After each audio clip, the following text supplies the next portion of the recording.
All right, we're recording now. We're here today. It's Saturday, February 22nd at 7 p.m. Eastern Time. And we're doing a Zoom call to discuss the Freedom Energy Fund 2 LP. Basically, this is the second fund of its type that I've done. The first fund was actually completed at the end of 2019.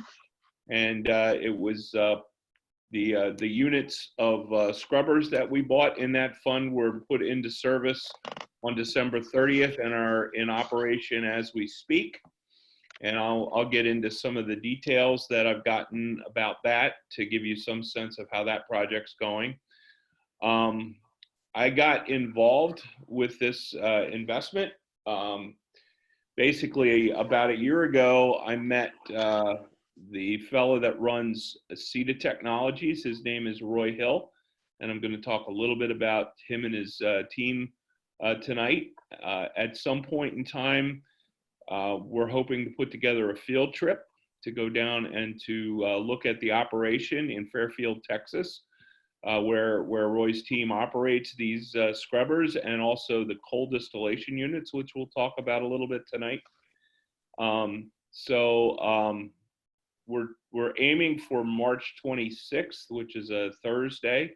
There's another group that is involved with another deal with that group in the coal, which we'll talk about a little bit as well. And that group is hoping to meet us down there as well and look at the whole operation. So I had met Roy about a year ago in Belize at a Dave Zook investor event. Dave has been working with Roy for at least a year and a half on another deal that is very similar to the deal that we're working with here in Freedom Energy Fund. And that got me interested in the company and the sector. And they had actually been working on several projects. One of the projects they're working on is a coal distillation system, which they have the patented technology for and trademarked byproducts. They were working at the time on these scrubber, CO2 scrubber units that are portable and can be taken to the site of a wellhead and connected to a gas well to clean carbon dioxide out of natural gas. And there's a third project which is still under testing and is still under development. And that technology involves taking the rare earth metals and extracting them from the coal that they're distilling these other solvents from. So this company is involved in a lot of clean energy technology, and that's what they've been working on for the last several years. So I'll talk a little bit more about Roy and his team as we go on, but I just wanted to kind of explain a little bit about how long I've been involved in looking at these projects. And, I've basically been involved with it for just a little over a year. So without further ado, I'm going to share my screen right now, and we'll kind of go through, let's see, I'm sorry, give me a second here. Okay. All right, so basically what you're seeing on here is a diagram of the equipment. It doesn't exactly look like, a schematic diagram that shows you how it works. But that's what we're hoping to do on the field trip, is actually see it in action. So again, what I wanted to tell you about this fund is that we had our first fund, Freedom Energy Fund number 1, that we raised money for in the November and December of 2019. We basically raised $2 million to purchase 2 scrubber units, which again was installed in December 30th. And so far, the scrubbers have been operating for 15 days in January after they were initially set up. They expect them to be operating 26 days in February and probably 26 or more in March. Basically, there's a little bit of downtime when they move these from one well to the other. And so that's why they're not functioning at a full, 30, 31 days. I got some information from Roy. I don't have any actual physical, income reports yet because it really hasn't even been operating much more than the first 30 days. But I did get an email from him or a text, and what he said was that the equipment is producing about $2,200 worth of income daily for the 2 units, and that pretty much tracks with the estimates that we put together, which came from the first 2 prototype units when they were put into service. So when you see the pro forma in the executive summary and what I'm going to show you later, you can know that the units 1 and 2 were actually deployed in early 2019, and they've been operating prior to our first fund. And those units are the ones that were actually used to determine the numbers in the pro forma. All right. So in this particular fund, our plan is to raise $6 million to purchase 6 of these units. Roy has ordered at least 2 of the units and would like to order the rest of them. And we are trying to raise the full $6 million over the next 60 days, hopefully by the end of March. But we're trying to get at least $2 million to put a deposit down as soon as possible, which for us is going to be the end of next week if possible. We're going to have a bonus offer to anyone that invests by the end of February, February 29th. And I'll discuss that in a few minutes. All right. So as far as once this equipment is ordered, it takes about 60 days, 40 to 60 days to get it built and into service. I expect that the 6 units will be deployed at some point during the second quarter. So I would not expect any payments to come out before the end of the second quarter. Depending on what time of the quarter that these units are installed and the number of days that they're operating, that will determine whether that first quarterly payment will actually reach the full 900 or 9,125 per quarter that we're using as our preferred rate. Should the first quarter be short of that, you would get 100% of the distribution as investors, proportionate to whatever we receive, and then we do a catch up and basically get you back up to that number as quickly as possible. And that's going to be an issue whenever we deploy the first units of a particular raise. Our expectation is that we're going to probably do more of these late summer, but for now we're going to be working on these 6. All right.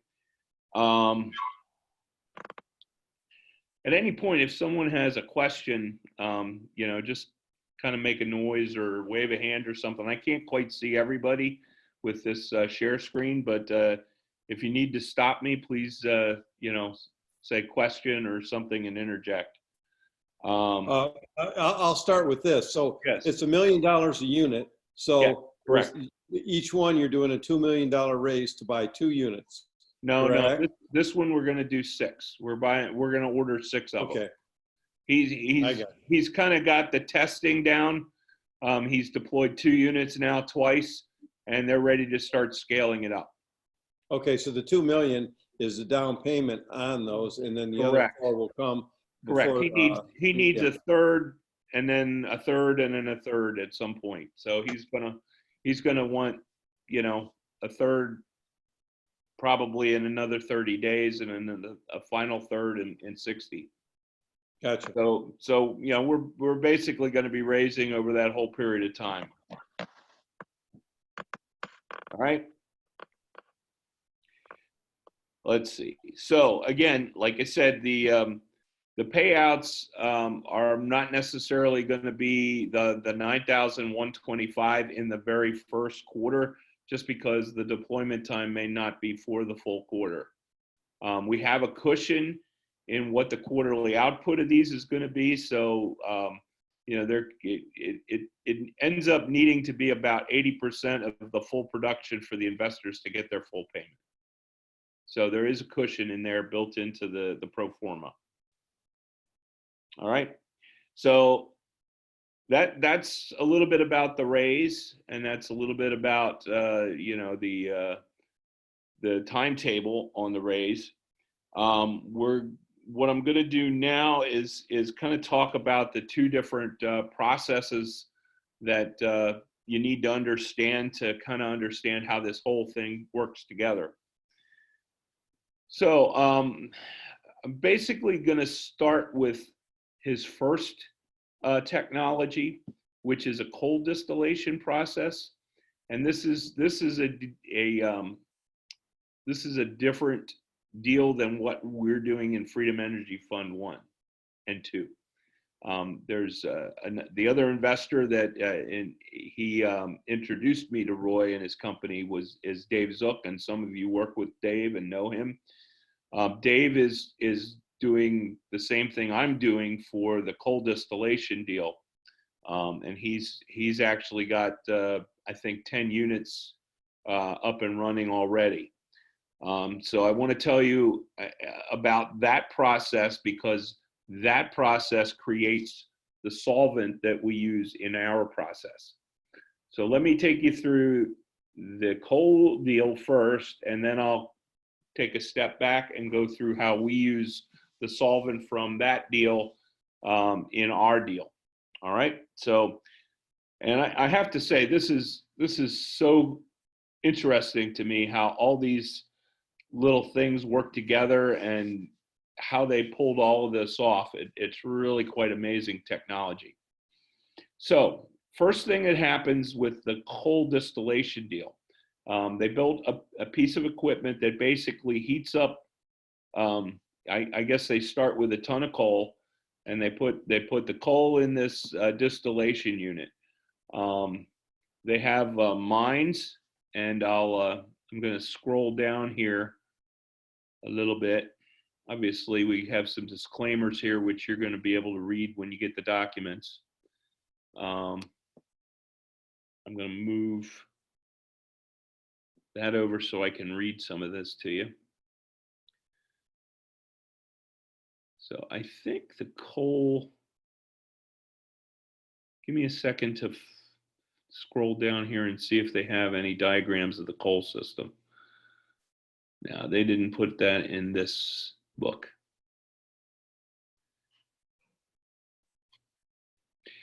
But basically what they have contracts to, and they own leases on mines, and there's a bunch of different areas where they mine.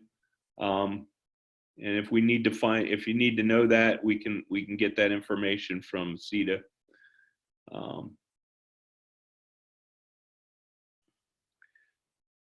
I'm sorry here, just give me a second.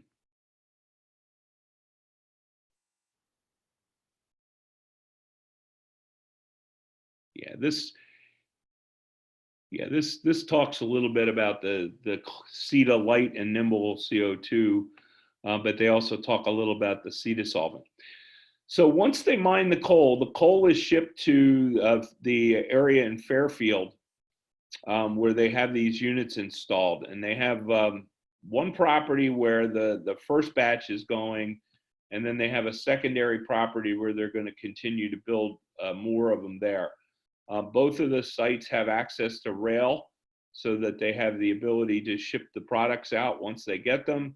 And they also have a way of getting the coal and the other products that they need into the area. So the process is to take the coal, and they put it in these cooking units and basically heat up the coal. And as the coal gets heated up, there's some two or three byproducts that actually get vaporized, I guess, from the coal. So as they heat the coal, these various distillates come off, and they get condensed into a solvent and a heavy sweet crude oil.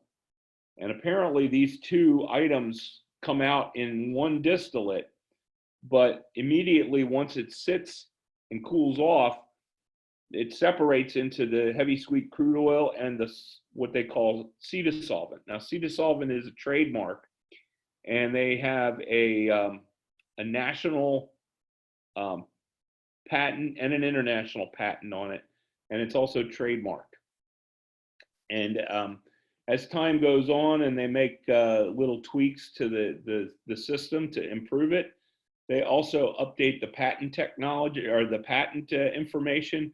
So it's a way that they're going to be able to keep the patent on that updated as their technology improves. So it's going to be a way for them to keep this patent on this process for a lot longer. So basically, once these solvents are separated, they're actually a sellable item. So the heavy sweet crude oil is purchased by, I think Exxon has a really large contract to buy the products for this. I think they'd order like 100 times what they're able to produce at this point in time. It's almost an unlimited demand by Exxon. Whatever they can produce, they can sell to Exxon if they want to. We also buy the Ceda solvent or use their equipment to make the Ceda solvent for our project. All right. So the Ceda solvent is a product that has many uses. It's used to make plastics. It's used in a lot of cosmetics. And it actually is a fairly good fracking liquid, as we'll talk about a little bit later. The heavy sweet crude oil as well is used in plastics, cosmetics. And then there's another byproduct that comes off that is not a liquid, but rather syngas, which is a combination of hydrogen and nitrogen gas. They are working on a collection system for that, and I believe at some point they may even be able to have an income stream from selling that as well. The final product that they have at the end of this process is that the coal has now been transformed into a more dense coal that burns cleaner and has a higher BTU, and they call that coal light. And that actually sells for more than it costs to buy the initial ton of coal. So in this whole process, they extract somewhere in the neighborhood of 2 or less barrels of the Ceda solvent per ton of coal, and I think there's like 2.3 something barrels of heavy sweet crude. I'm not sure if I got those numbers right or reversed, but I think the barrels sell in the $100 to $200 range. And the coal light, like I said, is sellable for more than the coal that they, if they were to purchase the original coal. So that is basically the idea behind the coal distillation technology. And the reason I bring that up is because we need the Ceda solvent from that process in order to work our machines. So now I'm going to get into what is the process of our machines, but I want to make sure everybody is comfortable with what I just talked about with the coal distillation. Does everybody understand more or less what's going on there? I have a question, Eric. Yeah. So per ton of coal that you're working, you're getting so much Ceda sol. And I don't know that you have the answer to this question yet, but it's like, how much coal do you need to run these units like for a month's worth of time? How much Ceda sol does it take to run them for a month? It's just like, trying to picture the whole thing. Well, Do we have enough coal that's don't- coming in and so on? I don't know the exact ratio. Yeah, I get you. But what I do know is that there's he understands what the ratio is between how much C dissolvent he needs to produce from his coal distillation versus how many of the scrubbers that they can operate. So Gotcha. That was my question. part of the design of how we're deploying these 6 at a time, and then there's going to be coal units. So for a period of time, we're going to see that I'm going to have CO2 units available, and then there's going to be a little lull while they're raising money for the coal units. Okay. Gotcha. So, you know, for now, it's like there are no coal units available right now. They're getting that process ordered. I think by June, they're going to be looking to do about, 7 to 10 coal units. And then they're going to come back and do some more of these scrubber units. And then, by that time, the other technology with the rare earth metals might be out there, and not sure where that's going to fall yet. I don't know if that's something I'll get involved with, or if Dave will get involved with it, or if somebody else completely. I'm not sure what's going on there, but he has brought it to our attention, so I imagine we'll probably possibly get involved with that. So what you're saying is there'll be enough C2Sol to run the units that you're raising the fund for. They've already got absolutely the tail in front of the dog. Okay. Yeah, that's why I think the coal units had to be in production before they started this. Gotcha. So, I mean, C dissolvent is something that can be made, but the cost of making it is about 3 to 4 times the cost of producing it this way. And that's part of why this technology is so cool, because, you use it to create these different products, and they all have different uses. And one of the things that's really great about CETA is that if one of those uses becomes obsolete, they have 4 or 5 other uses for the same stuff. And particularly with the coal distillation process, all of those products are in high demand right now for a various number of different industries. On the other side, our CO2 investment, the natural gas, is something that we're going to be producing as an export. And so, the amount of natural gas that needs to be, processed is going to be greater and greater as we start exporting more of this stuff. So I think the demand for both of these technologies is going to continue to grow. And the other thing is, even if prices go up, this is the thing that's going to make the cost of delivering the natural gas go down, as you'll see as we start talking about that process. All right, so the next thing I'm going to talk about is our Freedom Energy 2, which is the scrubber units, and how that works. So we have a contract with CETA to operate our equipment and produce various products along the way, and you'll kind of understand when I get through it. It's a little more disjointed than the other project, because there are actually 2 different processes that we get involved with. For purposes of the tax treatment of this, you're going to see that the contract is a little bit, it starts from the coal and it ends with selling oil. And we did that on purpose so that this becomes an oil producing kind of working interest. And that's going to allow for the tax deduction that we'll get into when we talk about the actual investment. So we start by mining the coal, and that's part of our contract. Once the coal is mined, the coal is shipped to the processing units at CETA to process the coal and get the CETA distillate. Since we own the coal that's going into the distillation machines, we also own the byproducts coming out of it. Basically, we only need the CETA solvent, so we allow them as part of our rent or processing fee. They keep the other solvents, or the other oil and the gas and the coal light, and then we take the CETA solvent and we take it to our portable units, which are basically leased to different companies' well sites. and they're hooked up onto the gas wells. And as the gas is coming out through the well into our system, the C dissolvent is, the gases pass through the C dissolvent, and the C dissolvent will absorb the CO2 from the natural gas, cleaning it to at least 90% purity. Basically, the EPA standard, I believe, is 90%, and our process can get almost 95% clean gas from the process. So basically, what our process does is allows the gas to be processed as it's coming out of the well, and it's immediately a sellable commodity.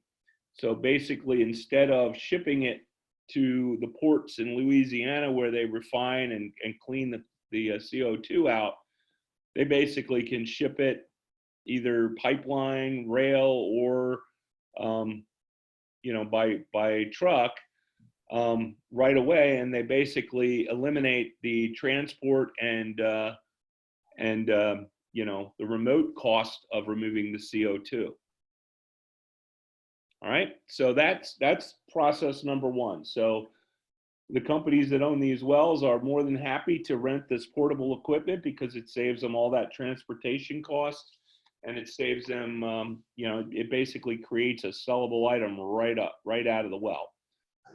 Then what's fortunate is that with the C dissolvent that has now absorbed CO2, that makes it a more volatile liquid, and it actually becomes very useful for fracking a underproducing well.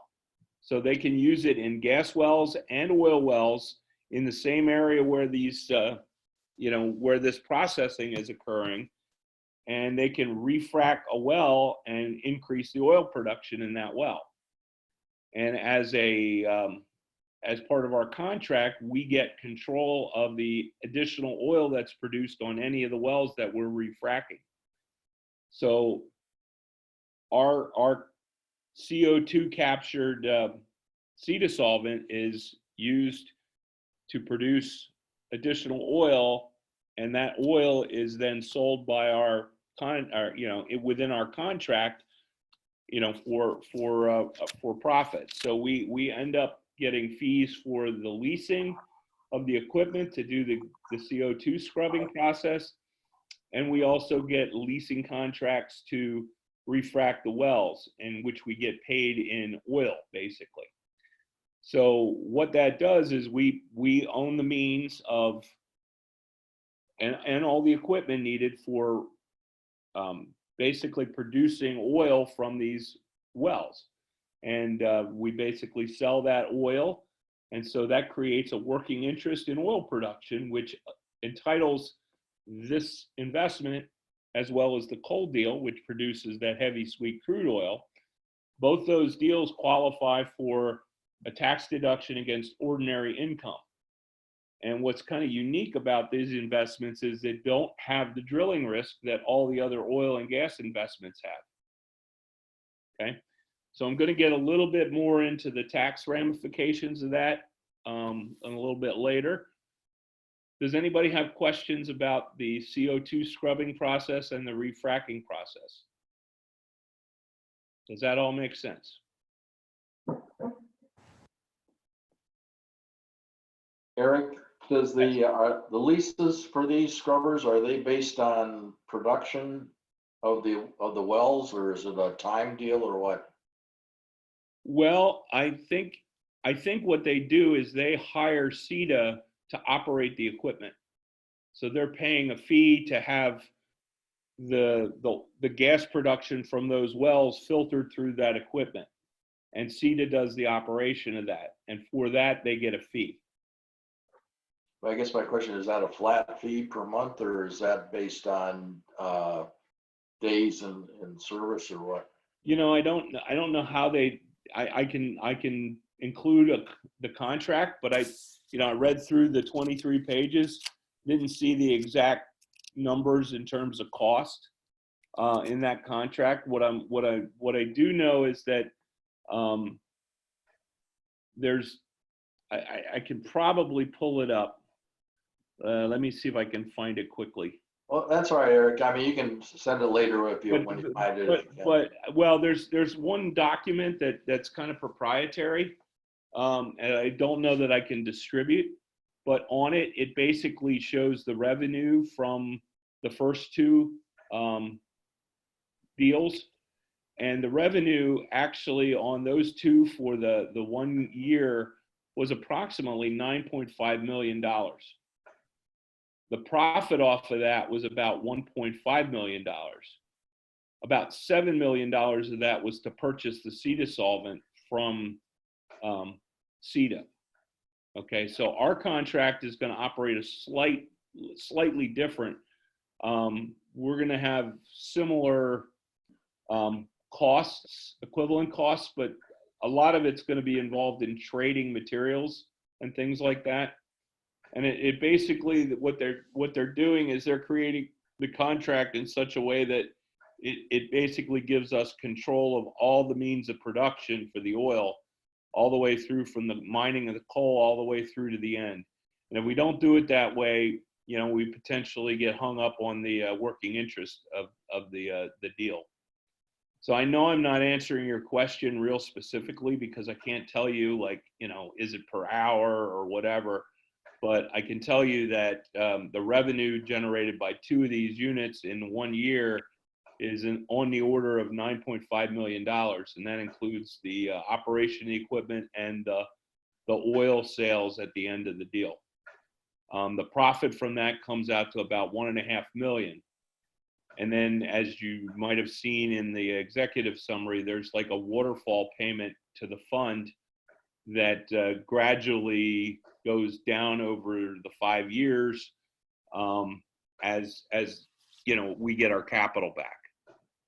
All right.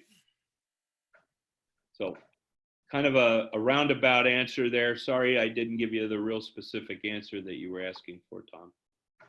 Eric, you were just referring to 1 year revenue from the first two machines. I thought they'd been up for just part of January and part of February already. Is that just a projection of revenue? The first two machines are not mine. I got you. Okay. The first two machines were done last year. I'm not sure if they were funded by another group or if CETA just funded them themselves. But that was basically the prototypes where they worked out all the you know, the contracts and basically figured out what kind of revenue these things were going to make. So those numbers came from CETA. Again, I'll ask if those numbers can be shared. I did sign an NDA for some of the stuff that I got from them. I don't remember if that was included. And you said that when we tour in Fairfield, we can see the machines, but they're on site at oil wells, right? They just happen to be local. Yeah, I think they may have one or two of them on their site. Okay. But you know, again, I'm still working that out with Roy. You know, and you know, it was originally going to be just a coal light tour, but you know, when I talked to him a couple weeks ago, you know, we kind of said we'd like to bring a group down to look at the scrubber units too. And if that means going off site, then I'm hoping we'll be able to do that. Anybody else? Yeah, Eric, I guess trying to tie all this together, I'm trying to see if it's the 6 units or the 1 unit. So 1 unit, which is $1 million, was generating $9 million worth of revenue. No, two of them. Two of them. So, Okay. so for this group of 6, you can say it's going to be about 18. Or no, I'm sorry, 9.5 times 3, so somewhere close 27. to 30. Okay, I got you. 27 million and three Right. yeah. So And obviously remember there's plenty of play in this to cover what the 16.5% payback is. Well, And yeah, with just a hell of a remember push. just remember that 9.5 million of revenue comes down to about 1.5 of profit. Yeah, I got that. I mean, there's Okay, plenty and of cushion in this to pay the investors, is what I'm saying. And as I get on here, I'm going to drop down to the pro forma. Let's see.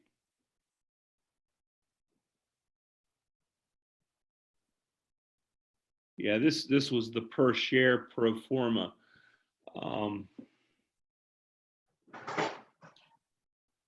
So there's also a waterfall involved with this, which I wanted to go over real quickly too. Let's see, I think the waterfall is described.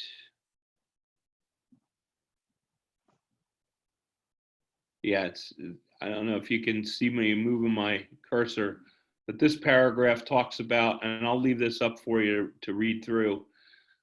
Basically, the fund is going to receive 65% of profit each quarter until the original investment of our 6 million or 1.5 times the original investment.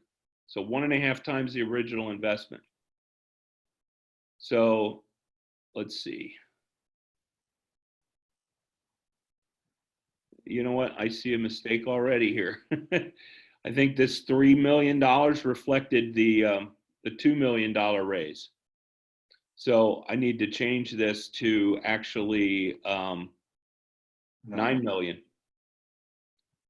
Okay, so what's going to happen is the fund is going to receive 65% of the profit from CETA every quarter until we receive 1.5 times our original investment.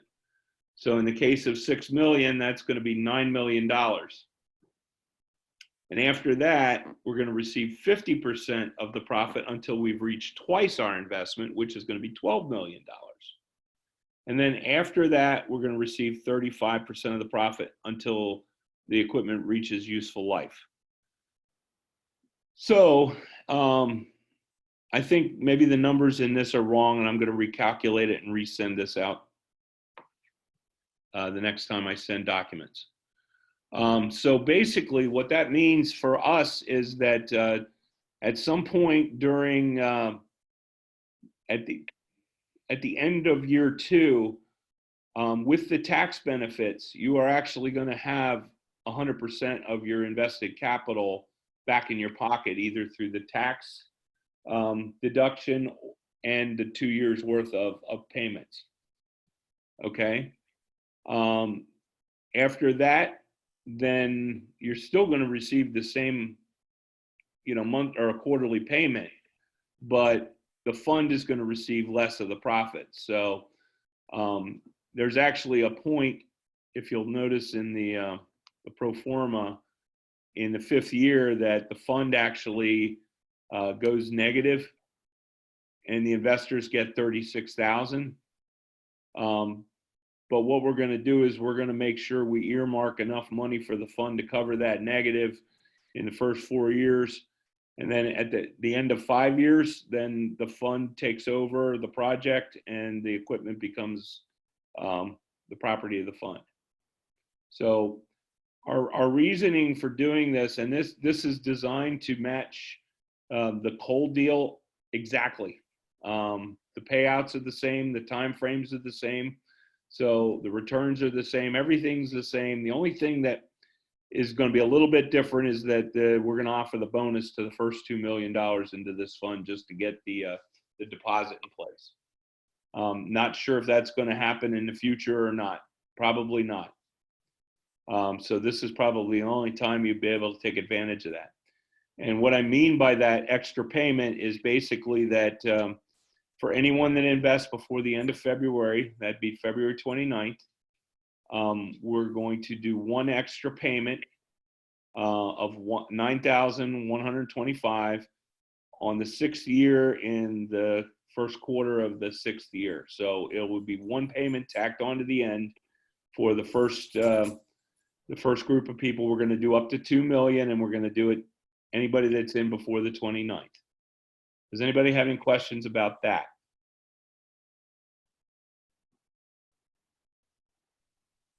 Eric, I've got a question. Yes. What happens at the end of year 5? You said the fund owns the equipment. Yes. Is the equipment useful at all at that point? Yes. It has a longer life than 5 years. Well, we don't know how long it will last. So what happens to the investor? The investor's done at the end of 5 years. Okay, we're out, in other words. You're out. You're out. You'll get $182,000, 500 plus the tax deduction, and your return on investment IRR will be 16.5 without the tax deduction, and about 23.5 with the tax deduction. Okay, And what you got to understand is that the fund, it was created in such a way to maximize the tax benefits. So we spent no money on marketing, no fees on anything. The only money that the fund makes is anything above whatever is paid to the investors. So in this fund, there's no upfront costs for, you know, the owners of the fund basically get no dollars until the investors are paid each quarter. And then we've got to make sure we have a reserve to cover any shortfalls in any future years. But basically, we're going to make 100% of the payments to the investors, and then anything left over at the end of the deal, if the equipment lasts, 6 years, if it lasts 12 years, we're basically going to make the back end. gotcha. All right. Well, now, what about competitors in this field? Well, one of the things that we've got going for us is that we've got patents and trademarks, both nationally and internationally. So if they're going to design equipment that competes with this, they're going to have to design it very differently. Basically the cost to do the solvent that we're using in this is 3 to 4 times greater to synthesize it in a factory. And as part of the executive summary, they talked about a couple of CO2 capture projects that they tried to get off the ground in the last 3 years, and none of them were successful on any kind of scale at all. One was right here beside me. That's why I got questions about it. Yeah. In Kemper County, right? Huh? That one in Kemper That's County. close to you? Yes. Yeah. So that was one of the reasons, one thing I had about competitors. Now, what about the oil part? How much oil do you get yielded from the fracking process? You have to put a lot of this solvent in the well. Is it real heavy, cost intensive? Well, like I said, the first 2 units were the prototypes, and that they're the ones that dictated kind of how much money they made from it. Gotcha. So I don't think we have enough data to see what the averages are going to be yet. We can see what they were with the first 2. And that's what we're basing our numbers on. With the coal distillation, they actually got better as time went on. They figured out how to use the equipment more efficiently. They were able to add shifts that they initially were doing like 1 shift a day, and they were able to eventually figure out how to do 2 and 3 shifts in some cases. Gotcha. So I think over time, what we're going to find is that what we projected is possibly going to get better, just because they're going to learn how to use the equipment. Yeah. Now, when you get the PPM for this, a lot of the questions that you're asking me right now about risk, Roy has addressed a lot of the risks involved. I'm going to see if I can pull up that document. I got those earlier today in their final form. Let's see. Are you seeing my screen the way it is right now? It says CETA has a better way on where I see it. Okay, yeah, I haven't switched screens yet. So let me see if I can find the PPM. I think this might be the PPM. No, oh no, this is it. So let me see if I can find risk factors on page 15. You're seeing it now, right? Not yet. No? Okay.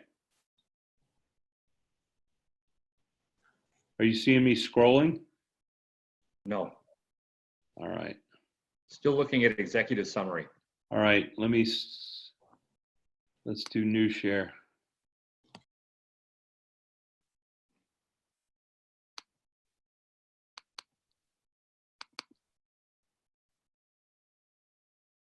How about that? Investor questionnaire, Exhibit B. No, I'm sorry. I'm going to stop the share and I'm going to come back and restart it again and see if I can find it.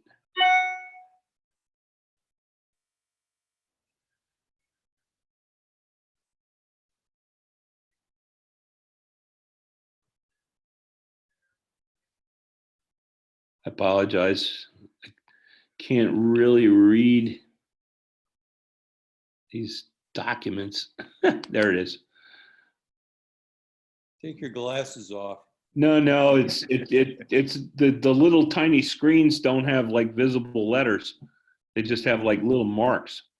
They're so small. Do you see risk factors? Yes. Yes. Yes. Okay. So, basically through the revenue risks,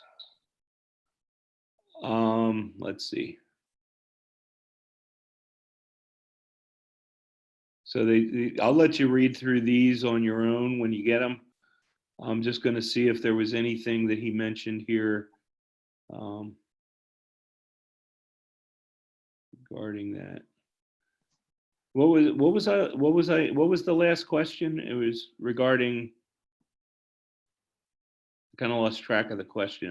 Well, competitors and Competitors. The other thing, are those two units that are out there now, Yes. are they booked out for so many months, or how You know much what? business do they have, or do you know? Oh, they have a high demand. They're basically scaling up to the demand that they have. So Okay. they have places to go with all of these. Their contracts with Exxon probably can't be met until they have almost 500 coal distillation units. Goodness. Yeah.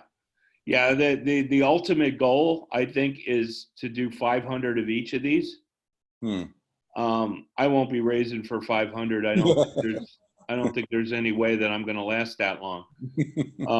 What I think is going to happen eventually is going to go public with the company to do that much of a raise. But as long as we can get this out to private investors, he'd like to do that. That's one of his things. He likes working with the private investors. He just enjoys the field trips. He's really into that sort of thing. So I think as long as they can hold out with private investors, they will. They're basically doing it that way to keep their liabilities down. They have no debt in this company at all. So that's a high mark for them. And if they keep it that way, that'll make it much easier for them to go public at some point if they need to. Gotcha. Thank you. So here's the thing on intellectual property. And what another interesting thing to note is that Roy was actually, he's very well connected to the Department of Energy. In fact, I think they named him the intellectual property guy, chairman, whatever, their expert on this kind of clean energy technology. And that basically puts him in the position of gatekeeper. So anybody that's coming to the DOE to bring this kind of a project to them, he's going to have eyes on it because he's kind of their go-to guy to figure this stuff out. So I think that puts us in a really good position as well. His middle name isn't Hunter, is it? Why? Just teasing. I'm sorry I didn't get the reference. No, Biden. that was Hunter Biden. Oh, no. I was just teasing, man. I just didn't see where you're going. That's what John's here for. All right. So I hope I sort of answered that. I don't think I really totally answered that. But I would like you to read the PPM pretty thoroughly and gather all the risks there. That'd be great if you could send it to us. Yeah. Yeah. And unless somebody doesn't want me to, I'll send everybody on this call the PPM statements, and which I just got this morning. There's all the subscription agreements, anything you need to fill out to get involved with this, you'll have it by tomorrow. I'll have it out tomorrow. Great. All right. So we were in the middle of questions. I'm not sure where I was in my procedure here. We were sort of talking about payouts and that sort of thing. Did anybody want me to go over anything else on the pro forma? Yeah, I would. Okay. Can you talk about the ongoing risk or the ongoing involvement for the investors after that 5-year period? The fund's going to own the equipment. Who's Right. going to dispose of it? How does it, the payment of the you're- disposal? You're no longer involved after 5 years. Okay. One thing I failed to mention, as you see, this is an LP, and with an oil and gas interest, if you want to hit a working interest and get the write-off against ordinary income, you must be a general partner in the year that you're taking those write-offs. So what we're going to do is we're going to design this in such a way that you are a general partner during year 1. Okay, you will have some liabilities with the company during that general partnership. And this is typical of any oil and gas investment that you do. So if you're going to do a drilling or anything like that, you're in the same position. CETA will be taking out, the appropriate insurance to cover all the liabilities that might come your way. It's not something that they've run into yet, but they definitely are aware of that liability and will insure that liability. Can they insure against environmental questions? If we're going to be using the solvent for fracking and pushing that down into the wells, is that something that can be insured against? They're telling me that they're going to insure the investors. That's what I can tell you. Okay. I can't, I'm not an attorney, so I don't know how that could be twisted. Okay. All right. So, basically that's a question. If we get a chance, to talk to Roy, I don't know if he's going to have a better answer than that or not, but, those are the kind of things they insure us against. Okay. All right.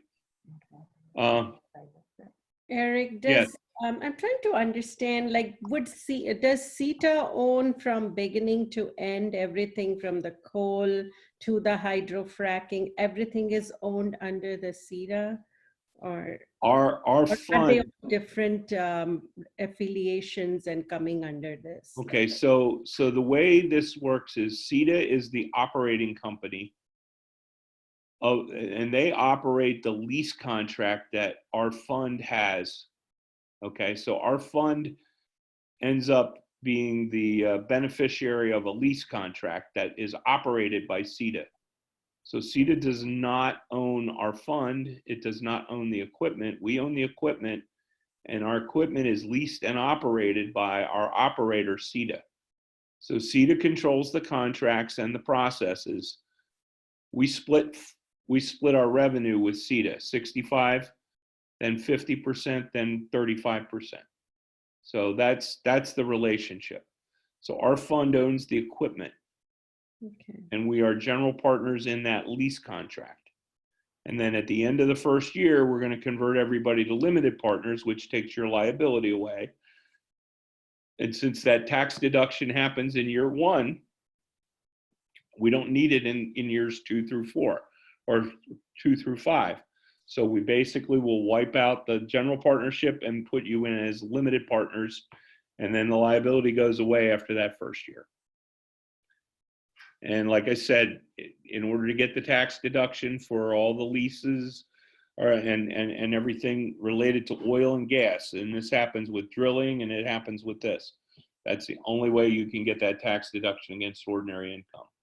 And that is one of the best features of this investment. This is one of the few ways that you can write off W-2 income or IRA rollover income against ordinary income taxes. So that's really one of the key features of this particular investment. And another question, it Yes. might sound naive, is what if the coal parts drops due to political interventions? They say fossil fuel and all, and they stop. Now, how do you get your CETA solvent to proceed with They own the coal mines. Oh, they own the coal mines. Yeah, they have the mineral rights to mine the coal. I mean, if they're not burning the coal. I mean, what they're doing is they're creating coal that is actually environmentally friendly. Okay. So they're actually creating a better product from the mined coal. So again, the Department of Energy is way behind this, because this is cleaner energy than what they're starting out with. So that's what I think is so cool about this, is like everything they're doing is actually improving upon, the nature of what they're actually mining and what they're actually drilling for. Okay. Thank you. The other thing that I looked that's attractive about this deal is how quickly you recoup your capital. Yeah. So understand, without the tax advantage, it's like 2.5 years, and you've got your capital back just in the payments that you're receiving, if I remember. Right. And if you include the tax deduction, it's before the end of the second year. That's right. So return to capital is quick. See, Okay. what I look at is I look at margin on this, and I look at what if the wells aren't producing to the level, and so on and so forth. How much flex is there in this? And there's a good amount of play in this. Yeah. That the investors will still come out on this good. There's potentially $200,000 a year of flex. Yeah. I mean, Okay, so- we basically have to be about 80% to not cover the investors. So, and I'll mention something else, and I didn't even include this in the pro forma, but there is also something known as a depletion deduction. Okay, so whenever you're producing or mining coal or oil, they give you a depreciation type deduction that's similar to the depreciation of a house when you buy it. Because as you're mining the coal, you're depleting your asset. And as you're drilling for oil, the asset that you bought where you're drilling from, the property, is depleting in minerals. So the government allows for a 10% depletion allowance for coal, and they allow 15% for oil. So what we did was, our first thought was, oh, let's get the coal, because the coal deal was the first part of this. But what they figured out is, because they're producing oil, they actually take the depletion on the oil, and it's 15%, not 10%. So we're maximizing the depletion allowance as well on the oil. So any oil that we sell, we actually get to deduct 15% on that. Is that on a K1 in years 2, 3, 4, and 5? Is that what you're saying? That might even be in year 1 too. So here's the way that's going to look. I kind of calculated it, but I didn't put it in the pro forma because I couldn't. I was guessing on the oil production. But according to Roy, he said I was pretty accurate with the amounts that I was using. We think it's going to be about $4,000 to $5,000 of depletion allowance each year as well. So year 1 could end up being $104,000 to $105,000 of deduction per $100,000 investment. So, and that's another thing. It's like, where do you get that? It's 104% of what you put in. And then each year subsequent to that, you'll get the depletion allowance again. So you'll get to deduct another $4,000 or $5,000 each of the 5 years.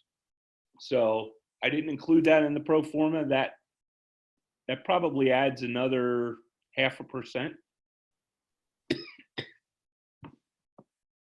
Eric, to get $5,000 a year in years 2 and beyond, or $4,000 in year 1, that's essentially 15% of the full 36,000. So we're essentially. No, it's not a deduction on the your investment money.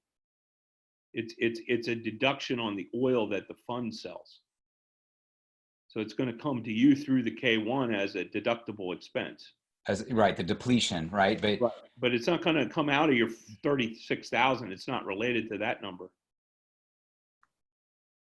Well, it's the money money you receive from the fund is not related to anything oil production. It's an arbitrary number that we selected that we knew we could cover. And so it just simplified the way the investment worked. You know you're going to get X amount of dollars throughout the investment. Right.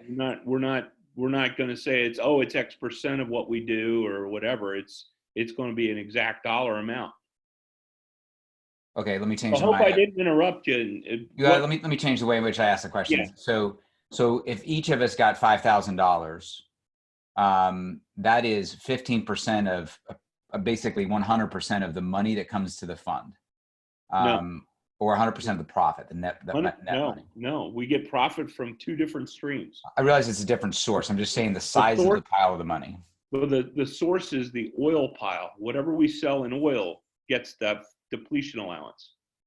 So we get to, if we sell $1 million worth of oil, we get 15% of $1 million to deduct, divided by the number of investors.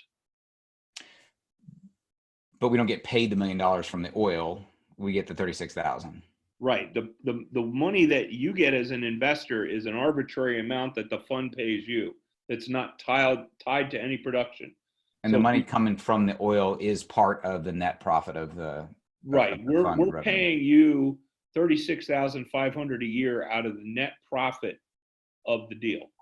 Which includes anything from oil And or net anything else. profit includes oil revenue, it includes lease revenue, but we're going to pass through the deduction that we get on the oil to the investors. We're When not the- going to keep it as the fund. We're going to give that to the investors. Got it. Yeah. So when these machines are on site at wells, is Yes. it natural gas coming off of a fracked oil well? Is it natural gas coming off of a fracked natural gas well? Is it both? Do you I know? believe that the scrubbers are strictly for natural gas. Okay. So, And then we take the syngas CO2 that's the byproduct from that we keep and then sell it back to XTO to frack their oil wells with. And then we get some profit from their oil. actually, we operate the fracking as well. CETA operates CETA the does. fracking. Okay. So we basically produce this CO2, and do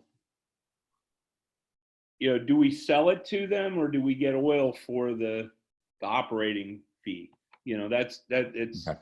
I think it may be a combination of things, but I mean, I think the way the contract reads, we basically control the CO2 CETA solvent, and we use it in the fracking operations, and then we receive the additional production in oil. And it may be different in your fund or this fund, but the way Roy was explaining to me last month was he sells the CETA to XTO, right? He sells the oil to the sweet crude to Exxon, and then XTO is a subsidiary of Exxon, but he sells the CETA to them. Right. Then they give it back to him to put in his machine that he's operating, right? Right. Well, So gotta understand that we need to write the contract in a way that gives us the working interest.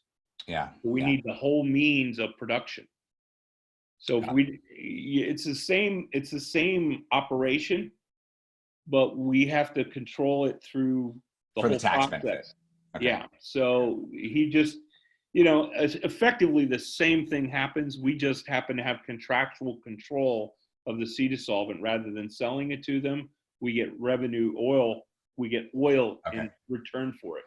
So it's just the way the lease is constructed so that we get the oil interest. And yeah, he explained it to you properly. It's just that we rewrote the contract for these deals because we wanted to, we worked with Tim Gertz, who is the accountant on the other deal as well.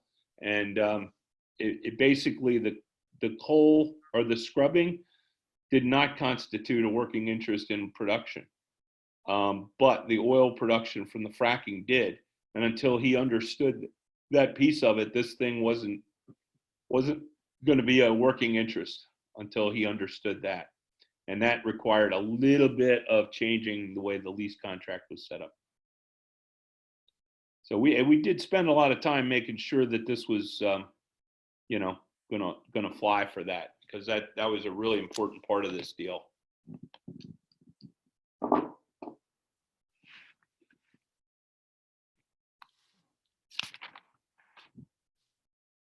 So I don't have particularly any more to present unless there's specific questions. I'd love to hear more questions if you have them. Um, let's see, we've been going at it now for almost an hour. I'm not trying to get off anytime soon. If you have questions, I'm here. Eric, this would be best investment to do from personal funds than to take all advantages of depreciation and everything. Yes, yes. Again, I'm not a tax advisor, but it doesn't make sense to do this inside IRAs because you don't get the benefit of the working interest tax deduction on against ordinary income. So you'd be wasting, up to $35,000, $40,000. And I know some people are looking at doing some IRA rollovers, which are going to generate ordinary income tax as well. If you're taking money out of a standard IRA, rolling it to a Roth, you're going to owe the tax on it, and that'll be ordinary income. This would also offset that, but you're going to have to do this investment outside of the IRAs as well to get that.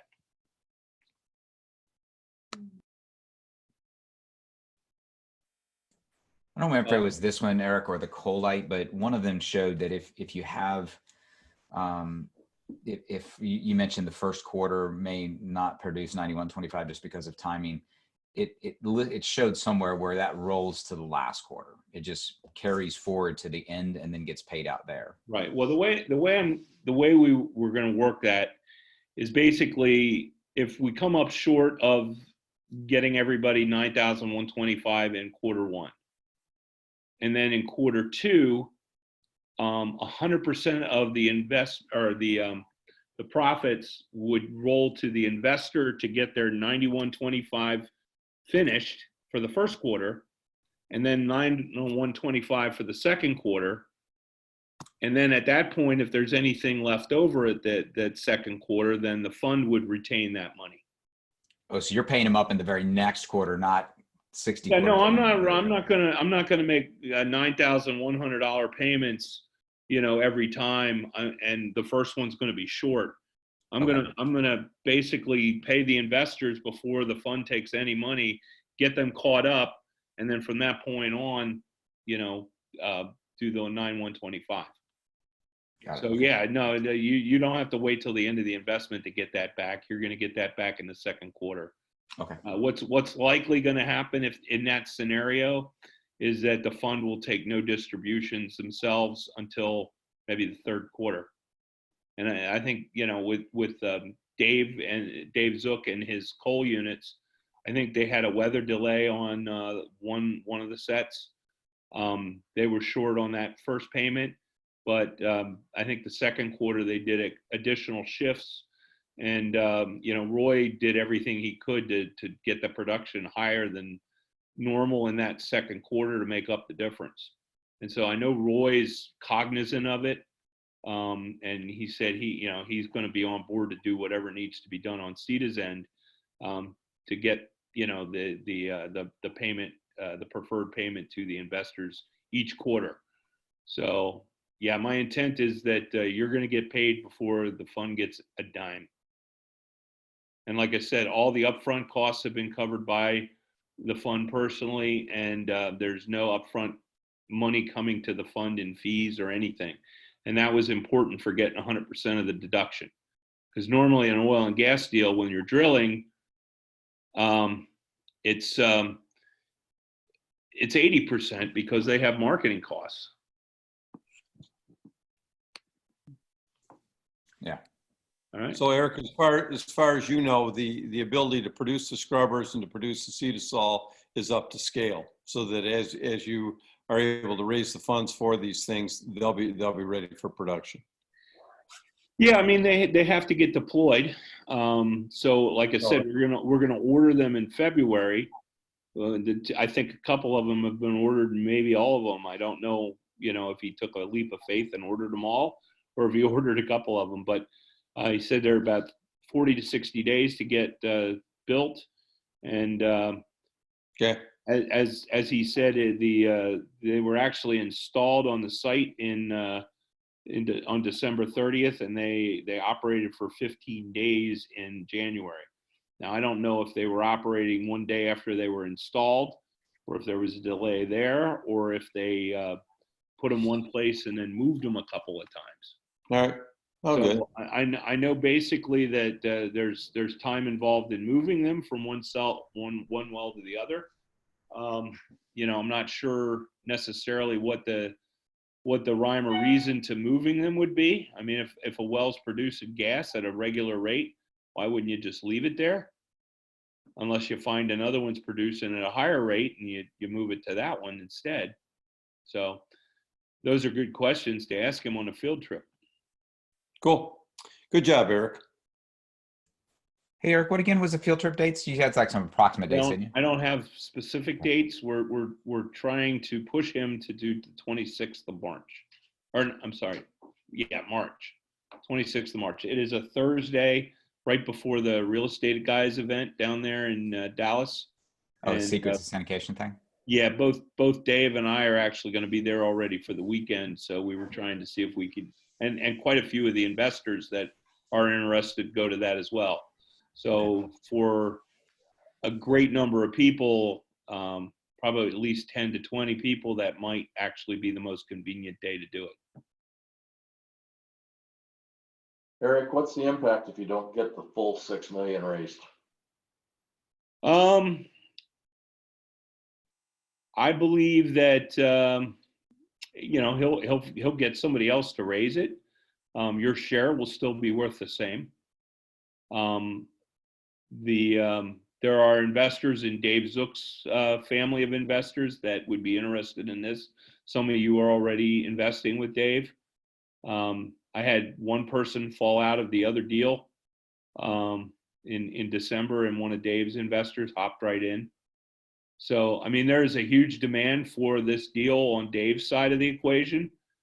So there's a ton of people that have, they're waiting for coal units. And I think some people found out about this deal and that it was structured exactly the same. And I think some of them have, decided to invest in this as well. So I think there's enough investors out there on Dave's side. And, let's put it this way. I've raised almost $9 million on my previous funds before this. So, there's still a pretty strong, a strong group of people that I still haven't completely tapped yet. So.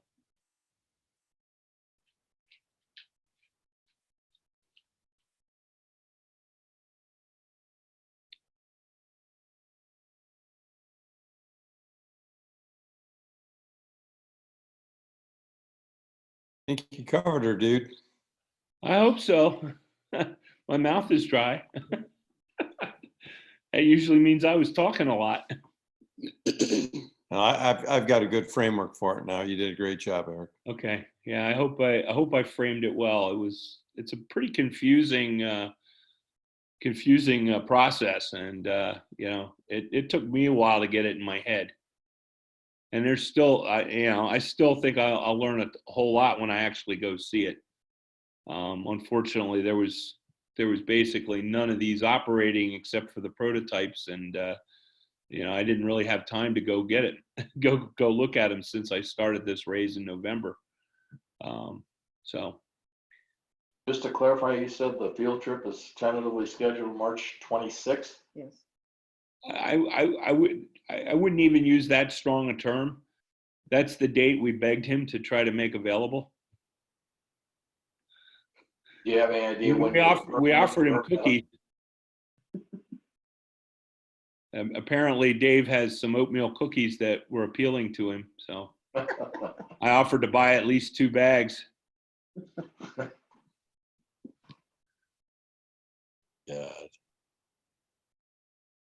That's my buddy.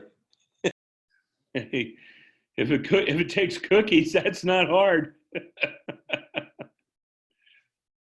All right, anybody else?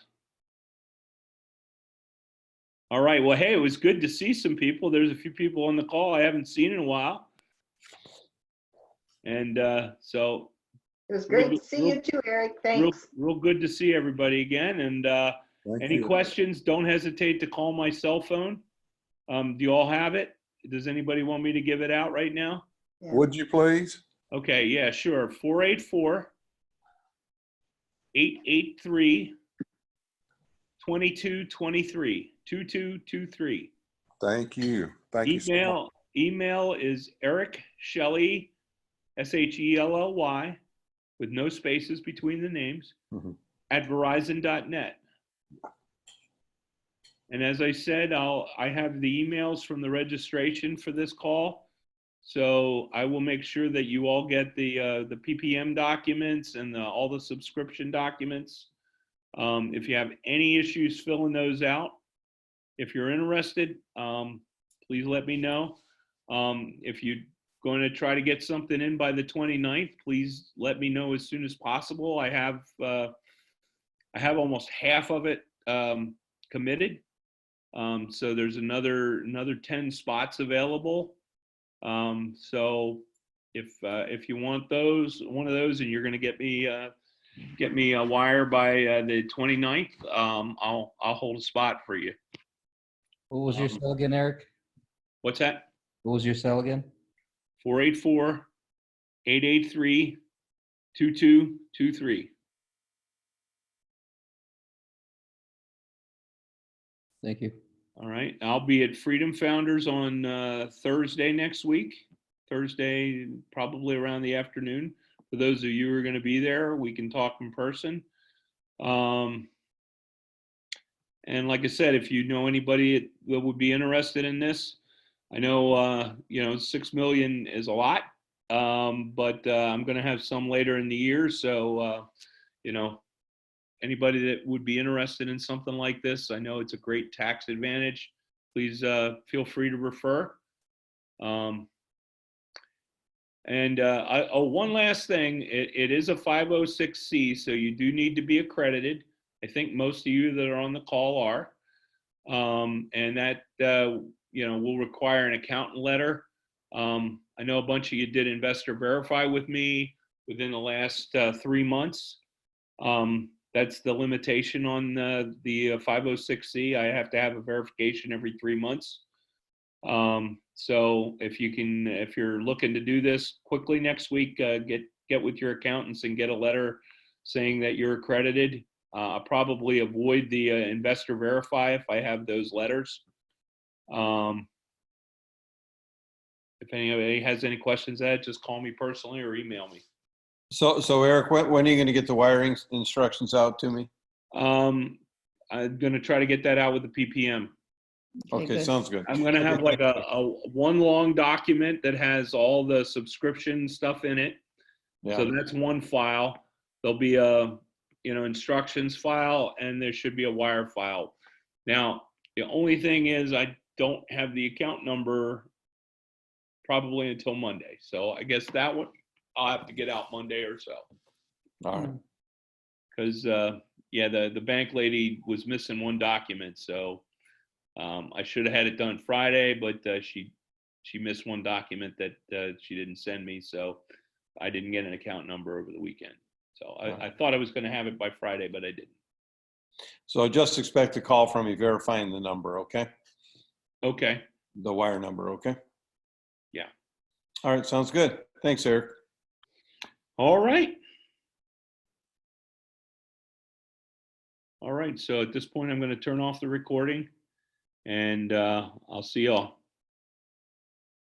Thank you, Eric. You're welcome. Thanks, Eric.